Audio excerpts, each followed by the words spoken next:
Hi, I'm in the kitchen. Yeah, I'm putting together a curry, simple vegetable curry. So, it's coming up to lunchtime, it's a very wet day.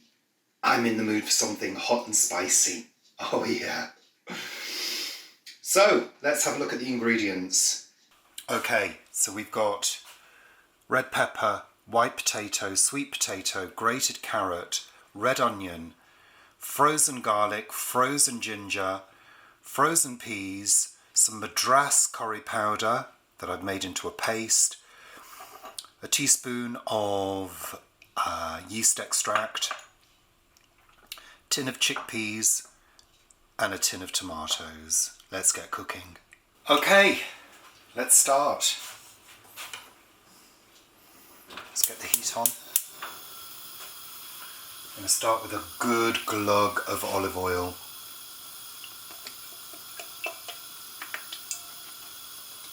Don't be afraid of using olive oil.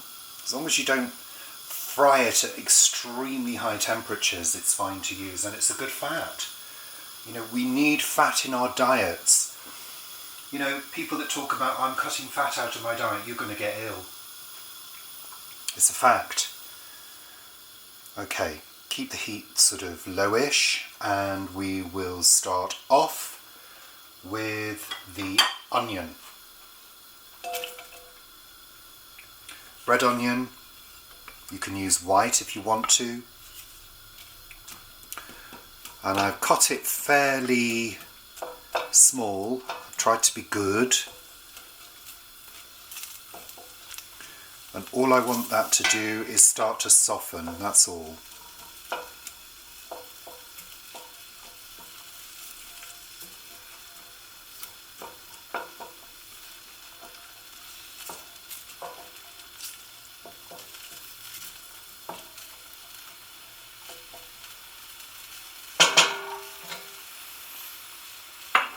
You can put the lid on while you're waiting for this to soften. I do sometimes. But this is for lunch, so I kind of want this to cook as quickly as I can get it to cook. We're going to serve it with rice, so I also need to cook the rice. What time is it now? So it's coming up to 1:45. We normally eat around 1.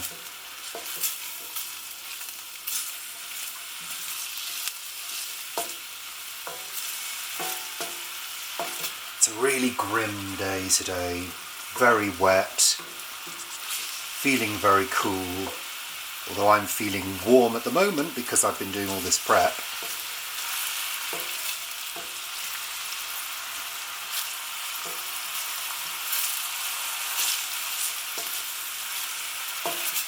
I think it's also important to say that, you know, I'm not an expert at curry. I'm cheating today because I'm using madras curry powder made into a paste, and that's quite hot, but there's not that much of it there. Just keep that heat low.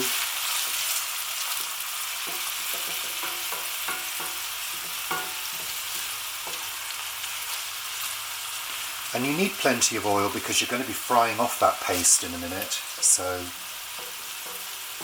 you need plenty of oil to get those spices going. And just remember, whenever you're using spices, you really need to cook those spices off in order to bring out the flavours. And if you're using seeds like cumin seeds or mustard seeds, it's good to toast them before, because that really brings the flavour. They're starting to become translucent. Some people like to use ghee, which is sort of, I think it's clarified butter, isn't it, ghee? Is it? I don't know. I've done a recipe before. I did a korma years ago, a chicken korma, and followed a recipe to the letter. And it was really complex, but it was delicious. This is a throw together. Okay, that's good. Now, what I'm going to do, let me just take that out, a little bit of noise. that on there. Oh, whoops.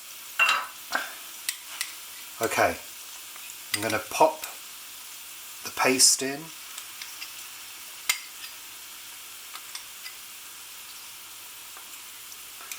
Making sure I've got all of it. Pop those over there. I'm going to fry this for approximately 2 minutes,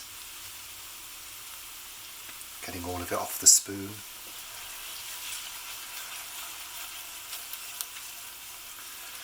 Turn the heat up a little bit just to make sure it gets a good cook. Mix it in with the onions, not a problem. Oh, I'm starting to smell that now. It's lovely.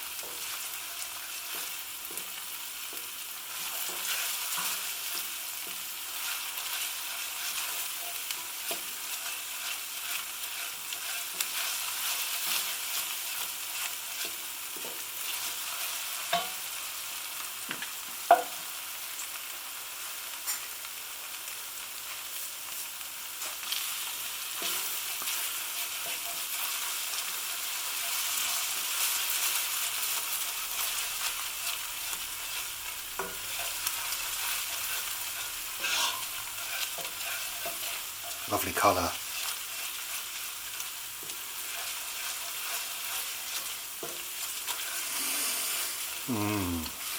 Oh, it's so warming. Okay, that's good. I'm going to throw in the rest of the ingredients. I'm going to start with the carrots.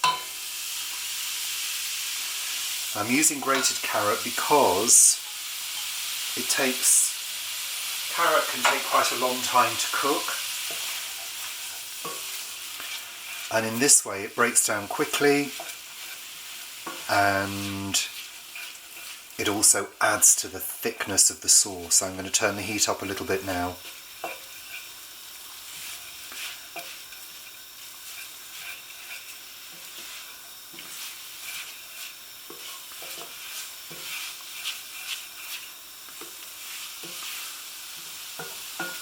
It will also contribute to the liquid because it will give up its liquid as the cooking progresses, and also it adds a certain amount of sweetness to the dish.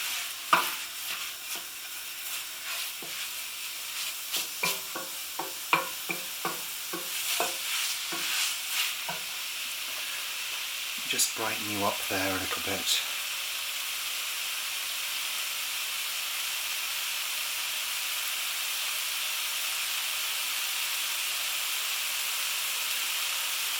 I'm going to add the other ingredients, the peppers, potatoes, all in. Good stir.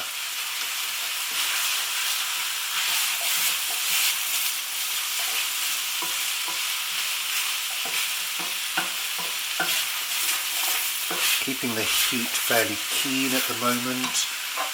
Add the ginger and the garlic.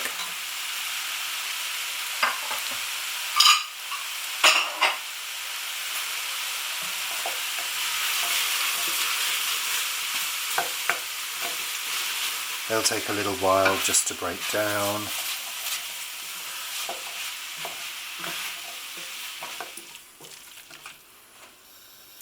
Just increasing the heat a little bit. That's the beauty of having gas. It's very controllable. Don't be afraid to control the heat as you're cooking.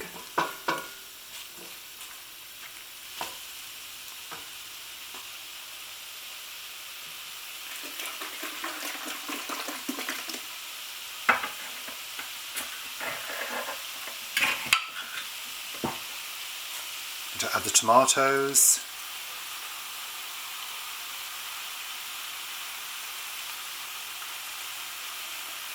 And as usual, rinse out the tin about halfway, throw some water in. We're going to be adding some more water later.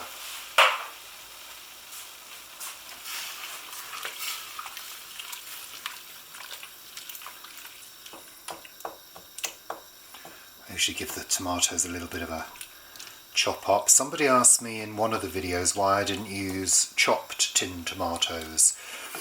Chopped tomatoes are generally a lower quality tomato, therefore they aren't as such good value, so we always buy plum tomatoes in the tin, always. Okay, I'm going to add my yeast extract, which of course is very difficult to work with, but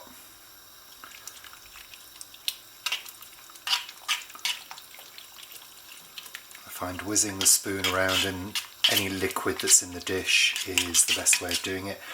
And the yeast extract is part of the salt element. I'm trying not to add too much extra salt. I'm not adding bouillon powder to this recipe, you might have noticed.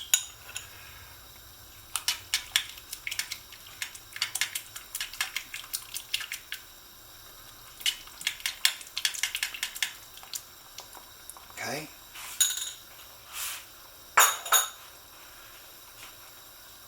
I'm going to add a dash of liquid aminos.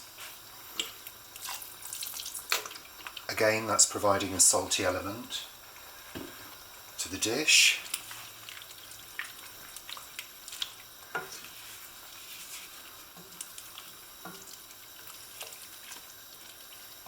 I'm not adding the peas just yet because I don't want them to be completely and utterly destroyed by the cooking process, but what I do need to do is open this tin of chickpeas.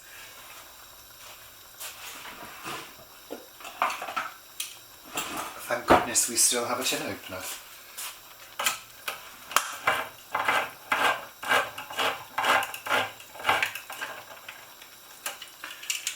I'm adding the chickpeas with the water.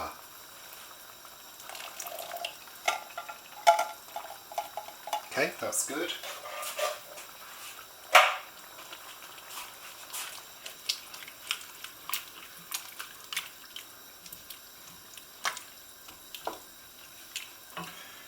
Add your frozen peas, which gives some much needed contrast in colour.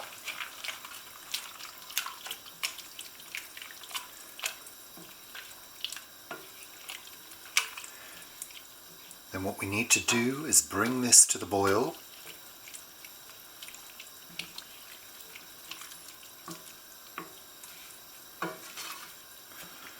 Lovely colours, just so vibrant. Turning the heat up a little bit.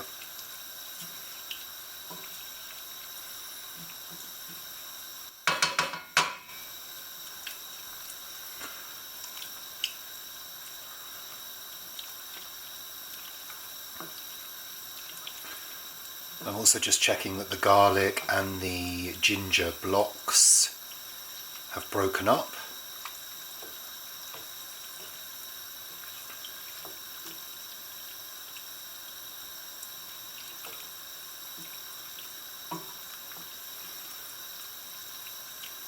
They appear to have. That's good.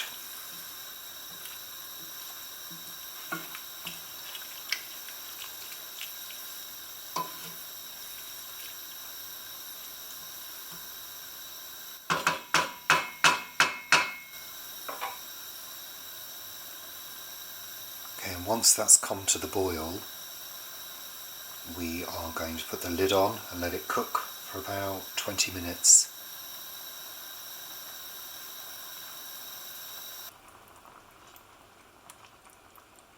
Okay, that's good. So, lid on, and let's give that 20 minutes to cook. So it's been cooking for about 20 minutes, so I'm just going to give it a good stir. Obviously I've taken the lid off.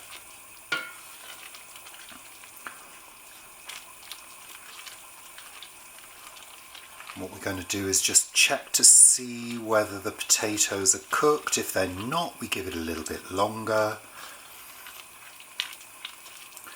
Potatoes tend to cook differently in a sauce than they would in plain water. Sometimes it takes a little bit longer. And we're also going to check the seasoning as well. It looks as though the potatoes could do with a little bit longer.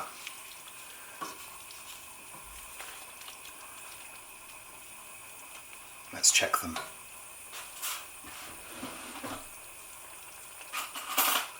I'm going to check the seasoning first, see how it tastes.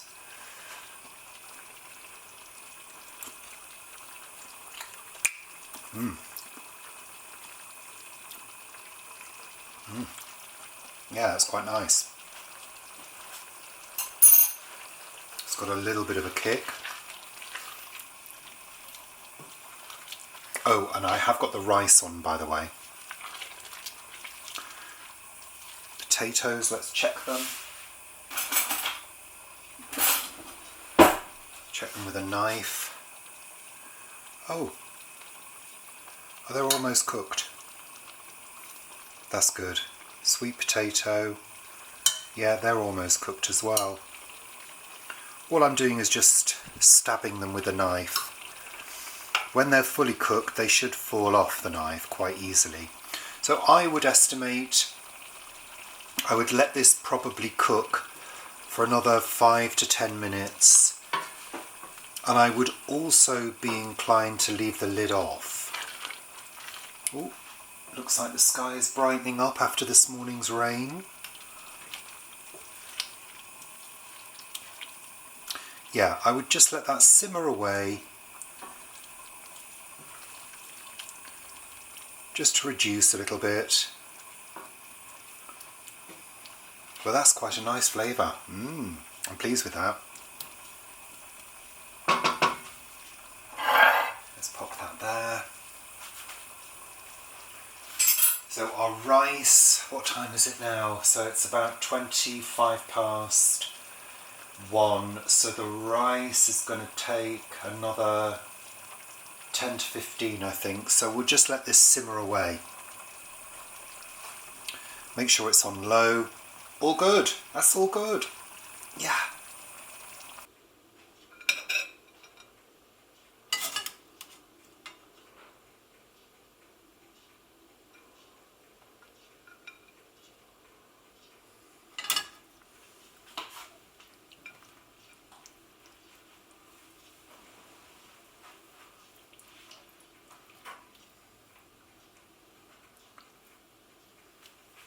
This is going to be a nice warming lunch on this bloody cold day.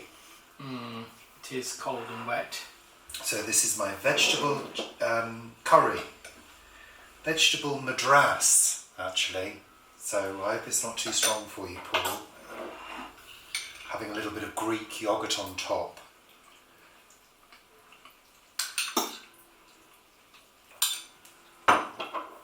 No, that's a nice heat. Is it? Yeah. And it's brown rice, boiled for 25 minutes on the hob top, not in the Instant Pot. Though of course you can do it in the Instant Pot, and we'll link to the video. Have you done that? I'm sure I've done that, yeah. Oh, it's nice. Oh, that's It's nice. lovely. You saying that with surprise in your voice. Well, It is very nice. It feels quite like a sort of old-fashioned vegetable curry that we used to do years and years ago. Very simple and plain but flavoursome. Well, I mean, I cheated really. I could have blended my own spices, but that would have taken longer.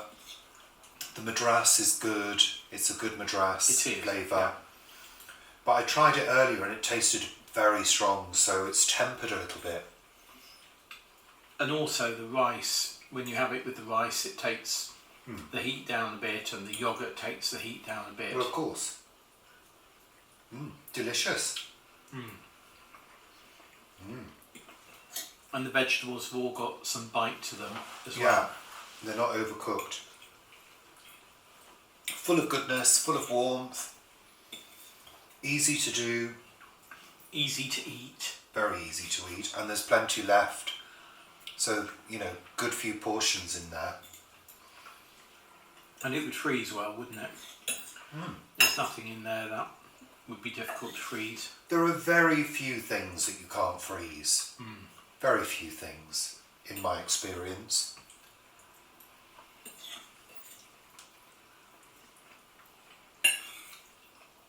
Thanks very much for watching. Happy cooking, happy eating. Happy eating, very happy eating.